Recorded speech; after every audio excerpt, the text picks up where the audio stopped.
সম্পাদক।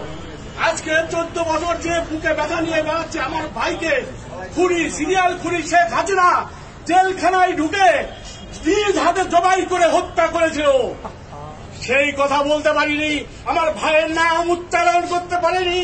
প্রেস ক্লাবকে সহ মুখে চোখে কালো কাপড় বেঁধে দেওয়া হয়েছিল।